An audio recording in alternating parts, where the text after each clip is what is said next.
சிறகடிக்க ஆசை இன்றைய எபிசோடு. இன்றைக்கி நைட்டு நடக்க போகிறத காலையிலேயே பார்க்கலாம் வாங்க. விஜயாவும் மனோஜும் டயட்டிஷியன் கொடுத்ததை சாப்பிட்டுட்டு செரிமானம் ஆகாமல் வயிற்றாலேயே போயிட்டுருக்குது.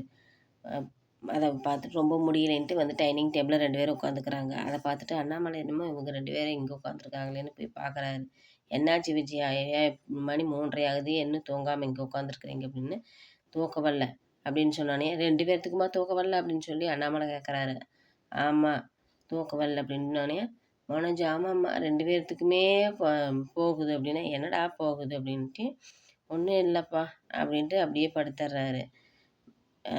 மீனா வந்துட்டு என்னடா எல்லாம் அங்கே இதாக கும்பலாக இருக்குதேன்ட்டு எந்திரிச்சு பார்த்துட்டு முத்து எழுப்பி விட்றான். முத்து எழுப்பி விட திடீர்னு எந்திரிச்சு ஊண்டு கத்திக்கிட்டு எந்திரிக்கிச்சானே என்னாச்சு ஏன் அப்படின்னு, அங்கே பாருங்கள் அங்கே என்னமோ நடக்குது, வாங்க போய் பார்க்கலான்ட்டு எந்திரிச்சு வராங்க. வந்தோடனே அத்தை என்னாச்சு அத்தை அப்படிங்காட்டி, ஒன்றும் இல்லை சும்மாதான் தூக்கம் வரல அப்படின்ட்டு சொல்கிறேன். சொன்னோடனே என்னாச்சு சொல்லுங்க அத்தை. 2 பேர்த்துக்கு இது டைட்டிஷியன் கொடுத்ததை சாப்பிட்டுட்டு 2 பேரும் செரிமானம் ஆகாமல் லூஸ் மோஷனாக போயிட்டுருக்குது அப்படின்னு சொல்லி சொன்னானே. முத்து இருந்துக்கிட்டு எப்பவும் சாப்பிட்டு விட்டுட்டு இப்படியெல்லாம் சாப்பிட்டா இப்படி தான் இருக்குது, 2 பேர் கேட்குறாங்களா அப்படின்னு சொல்லி பேசிகிட்டு இருக்கிறான். ரோகிணி எந்திரிச்சு வந்து மனோஜ் என்னாச்சு. ரோகிணி எனக்கு 8 டைம் லூஸ் மோஷனாக போயிடுச்சு அப்படின்னு சொல்லி சொன்னோம். ஐயோ 8 டைமா, அப்போனா டேங்கில் தண்ணி இருக்குதா, மோட்டர் போடணுமா அப்படின்னு சொல்லிட்டு முத்து கேட்குறான். எல்லாம் ஆல்ரெடி அதெல்லாம் போட்டாச்சு அப்படின்னு மனோஜ் சொல்கிறான். என்ன ஆச்சு இப்படி இருக்குது அப்படின்னு. சரி ஏதாச்சும் ஹாஸ்பிட்டலுக்கு போகலாமா அப்படின்னோடனே, இல்லை வேணாம் அப்படின்ட்டு இருக்கிறப்ப ரவியும் ஸ்ருதியும் எந்திரிச்சு வந்துடுறாங்க. என்னாச்சு அப்படிங்கிறப்ப, அந்த இதை சாப்பிட்டுட்டு இவங்களுக்கு டைஜஷன் ஆகலையாட்டுருக்கு, லூஸ் மோஷனாக போயிட்டுருக்குது அப்படின்னு பேசிகிட்டு இருக்கிறப்ப ஸ்ருதி இருந்துக்கிட்டு, ஆமாம் நம்ம சாப்பிட வேண்டிய சாப்பாட்டு அளவை குறைச்சிட்டு சாப்பிட்டாலேவே உடம்பு குறைக்கும், இந்த வயசில் ஆண்டி உடம்பு குறைச்சி என்ன பண்ண போகிறாங்க, இப்படி தேவையில்லாமல் வயசான காலத்தில் இப்படி சாப்பிட்டு உடம்பு சரியில்லாமல் இப்படி போகிறதுக்கு அந்த அளவு சாப்பாடு குறைச்சாலே போதும் அப்படின்னு சொன்னானே. முத்து இருந்துட்டு ஆமாம்மா அப்படி சாப்பிட்டதோட பின்விளைவு தான் இப்போ நல்லாவே போகுது அப்படின்னு சொல்லி நக்கலாக பேசுகிறான். ரோகிணி இருந்துட்டு இந்த இதுலேயும் அவங்க 2 பேரும் முடியாமல் இருக்கிறப்ப போய் உங்களுக்கு வந்து கிண்டல் அடித்து பேசுகிறது தான் உங்களுக்கு இதாக இருக்கா, ஒருத்தங்க மனசை புண்படுத்தாமல் பேசுங்க அப்படின்னு சொல்லி ரோகிணி சொல்கிறான். மீனா வந்துட்டு எங்கள் யாரையும் நாங்கள் புண்படுத்துறது மாதிரி நாங்களாம் பேச மாட்டோம், அது எங்களோட நோக்கமே கிடையாது, நடந்தது தானே அவர் சொல்கிறாரு, அவர் எதுக்கு இது பேசுகிறீங்க அப்படின்னு மீனா சொல்கிறேன். கம்முன்னு இருங்கடா என்னால் ரொம்ப முடியல அப்படின்னா, ஓ முடியலைன்னா 108க்கு ஃபோன் பண்ணிடலாமா அப்பா அப்படின்ட்டு, டேய் வாயை மூடிட்டு கம்முன்னு இருடா அப்படின்னு சொல்லிட்டு இருக்குதுப்பா.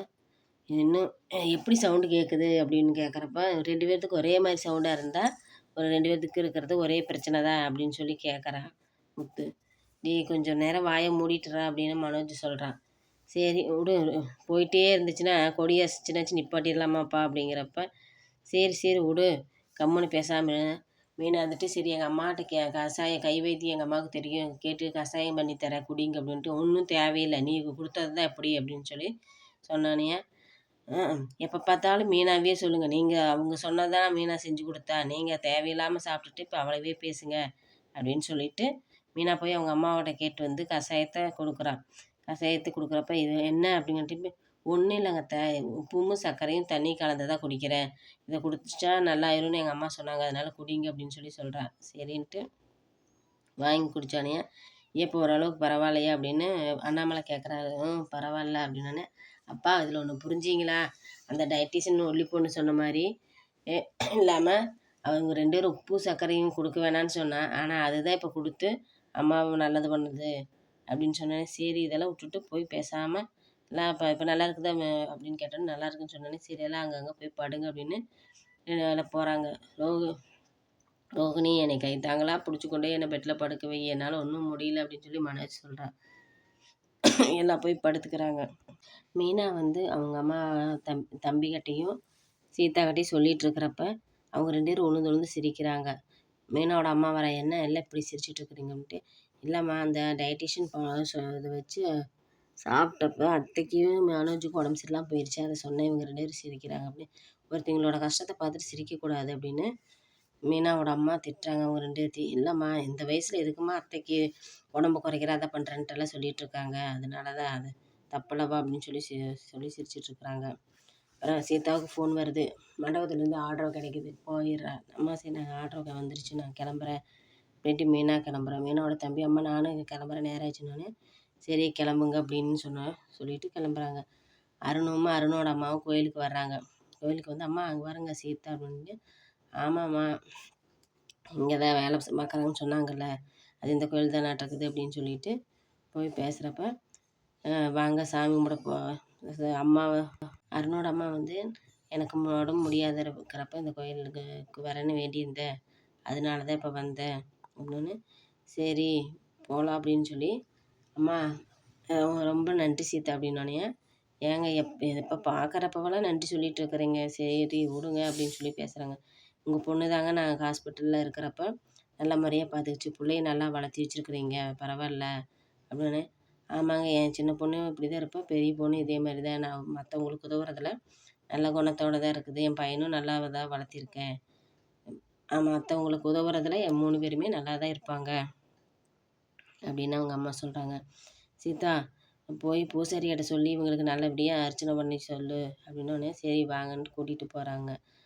ஆமாம் சீதா நீ நான் சொல்லியிருக்கிறீல்ல இந்த கோயில் இருக்கிறவங்க எல்லாருமே நல்லா பழக்கம்னு சொல்லி சரி வாங்க போகலான்னு போகிறப்ப சீதா அவங்க அம்மாவும் இல்லை நானும் வரேன் அப்படின்னா இல்லை உங்களுக்கு வேலை இருந்தால் வேலையை பாருங்க அப்படின்னா இல்லை என் வேலையெல்லாம் முடிஞ்சிச்சு இப்போ கூட்டம் இல்லையில நானும் வரேன் அப்படின்ட்டு போய் பூசாரியை கூப்பிட்டு இவங்க எங்களுக்கு வேண்டியவங்க நல்ல விதத்தில் அர்ச்சனை பண்ணி கொடுங்க அப்படின்னு சீதா சொல்கிறா. சீதா உனக்கு இல்லாததா நீ தான் நல்லா இந்த கோயிலையே நல்ல விதமாக பார்த்துக்கிறியே அதனால் உனக்கு வேண்டியதை நான் செஞ்சு தரேன் அப்படின்னு சொல்லிட்டு பூஜை பண்ணுறாங்க. பூஜை பண்ணி முடிச்சு போகிறப்ப அருணும் சீதாவை கூப்பிட்டு சீதா நான் உங்கள்கிட்ட ஒன்று சொல்கிறேன் அப்படின்னு சொல்லிட்டு பேசிகிட்டு இருக்கிறாங்க. பேசிகிட்டு இருக்கப்ப என்னென்னு சொல்லுங்க அப்படிங்கிறப்ப நான் உன்னைய கல்யாணம் பண்ணிக்கலான்னு ஆசைப்பட்றேன் நீ என்ன சொல்கிற அப்படிங்கிறப்ப இல்லை யோசிச்சுட்டு சொல்கிறேன் என் குடும்ப சூழ்நிலை என் குடும்பத்தையெல்லாம் நான் பார்க்கணும் இப்போதைக்கு கல்யாணம் பண்ணுற ஐடியா இல்லை அப்படின்னு சொல்லி சீதா சொல்கிறா. நீ ஒன்றும் அவசரப்பட வேணாம் நீ யோசிச்சே முடிவு சொல்லு அப்படின்னு அருண் சொல்கிறான். எதாக இருந்தாலும் நல்லா யோசித்து முடிவெடு அப்படின்ட்டு கிளம்புறாங்க. அவங்க அம்மா வந்தோடனே அருணும் கிளம்பலாமா அப்படின்னா கிளம்பலாமா அப்படின்னு சொல்லிட்டு கிளம்புறாங்க. கிளம்புனோடனே சீதா அம்மா வந்துட்டு வா சீதா போய் நம்ம வேலையை பார்க்கலான்ட்டு கூட்டிகிட்டு போகிறான். ரோகிணியை ஸ்டோர் ரூமில் ஏசி பார்க்க வர்றாங்க. ஏசி பற்றியெல்லாம் சொல்லிகிட்டு இருந்துக்கிறப்ப அவங்க மாமா ஹெல்மெட் மாட்டிட்டு வராங்க. ஹலோ நீங்கள் யாருங்க ஹெல்மெட் மாட்டிட்டு உள்ளே வரீங்க எங்கள் இதுலேயே ஏசி ஒர்க் ஆகிட்டுருக்கிறதால இப்போ எதுக்கு ஹெல்மெட் மாட்டிட்டு வரீங்கன்னு கேட்குறப்ப உங்கள் வீட்டுக்காரர் இல்லையா என்னன்னு சொல்லுங்கள் எதுக்கு எங்கள் வீட்டுக்காரரை கேட்குறீங்க எங்கள் வீட்டுக்காரர் இல்லை அப்படின்னு சொல்லி சொல்கிறான். சரி இது நல்லதாக போச்சு அப்படின்னு ஹெல்மெட்டு கழட்டுங்க யாருங்க நீங்கள் அப்படிங்கிறப்ப ஹெல்மெட் கழட்டினோடனே ஐயோ நீங்கள் ஏன் இங்கே வந்தீங்க எதாக இருந்தாலும் ஃபோன் பண்ண வேண்டியதானே இங்கே எதுக்கு வந்தீங்க அப்படின்னு சொல்லி சொல்கிறப்ப இல்லை எனக்கு என் தம்பி பொண்ணுக்கு கல்யாணம் அதனால் நான் உங்களுக்கு சீர்வரிசையெல்லாம் செய்யணுன்ட்டு ஆசைப்பட்டேன். அதுக்காக அந்த கல்யாணத்துக்கு தேவையான டிவி ஃப்ரிட்ஜு வாஷிங் மிஷினு எல்லாமே வாங்கி தரலான்னு நான் யோசிச்சுட்ருக்கேன். அதனால தான் உங்கள்கிட்ட வாங்கினா கொஞ்சம் நல்ல குவாலிட்டியாகவும் இருக்கும் ரேட்டும் கொஞ்சம் குறைச்சி தருவேன் எனக்காக அப்படின்னு சொல்லி தான் இங்கே வந்தேன் வேறு எதுவும் கிடையாது உன்னை மாட்டி வைக்கிறதுக்காக வரல அப்படின்னு சொல்லி அவங்க மாமா சொல்கிறாரு. சரி நான் மனோஜ் வரட்டு என்ன ஏதுன்னெல்லாம் கேட்டு சொல்கிறேன். சரி அந்த ஃப்ரிட்ஜ் வாங்குறப்ப டபுள் டோர் ஃப்ரிட்ஜாகவே நீ பண்ணி கொடு அப்படின்ட்டு சரி எல்லாமே ரேட் பேசிவிட்டு நான் ஃபோன் பண்ணுறேன் எதாக இருந்தாலும் இனிமேல் ஃபோனில் கான்டாக்ட் பண்ணுங்க அப்படின்ட்டு பேசிகிட்டு இருக்கிறப்ப சரி கிளம்புங்க அவர் வந்துட போகிறாரு அப்படின்னு கிளம்ப சொல்கிறான்.